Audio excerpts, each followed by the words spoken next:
It is that time of year in San Diego where tourists are scurrying to the beach to hit the coast, and water contamination along the South Bay is spoiling those plans. Signs along Imperial and Coronado beaches are posted warning visitors to stay out of the water. That's where we find my co-anchor Wale Aliyu, where a meeting with the IBWC is being held to address this growing issue. Wale. The growing issue that you don't want to see in America's finest city, Kimberly. Right now, they've been meeting for about the last half hour, going over the Tijuana wastewater system progress. There will be a community forum and public comment here in any moment to begin. But quite honestly, you know San Diego is a year-round destination, so whether you live here or you're visiting, going to the beach is a must. But that's been more challenging lately for people in the South Bay, especially those at Imperial and Coronado beaches. You see the signs, but you still see all those people in the water. They're posted, the signs all along the stretch of the coast, warning visitors to stay out. But not everybody's taking notice. One family we spoke to actually made it all the way inside before a lifeguard told them they had to get out. They tell me they were traveling from the Bay Area and were excited to start their family vacation.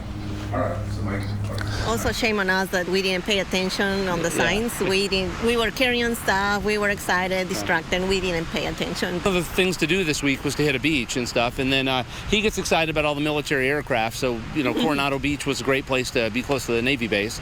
So, yeah, I mean, it's a little frustrating, but I mean, we understand the circumstances, nothing we can do, so.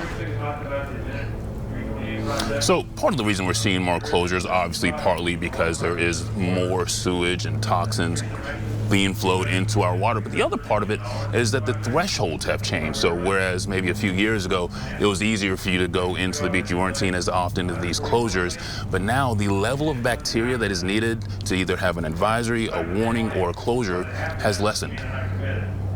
What's the separation, the difference between when there's an advisory and when it's like, do not go in? At the point when they issue a closure, that typically means either the counts of bacteria are so high that they're a direct risk to anyone going in the water, also that they often see visible signs of sewage in the water. So floatable trash, physical signs of human feces and other disgusting things, that's what would trigger that closure. So it's a difference between, well, if you go in the water during an advisory, you're probably at risk of getting ill. You know, if you have an open cut, if you swallow some water accidentally, you're risking it, but it's not 100%.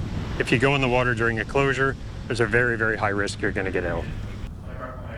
Philip Masigas from the San Diego Coastkeepers is going to be one of the people actually presenting here today when they open up for public comment. It is a big issue, Kimberly. It is a growing issue. You used the word crisis earlier. It is a big crisis, and one that all these people, about 50 people or so in the meeting right now, all of them want a solution to as soon as possible. And those signs say it all. They say sewage and chemicals. It's a toxic mix on our beaches. Something needs to be done. Thank you, Wale.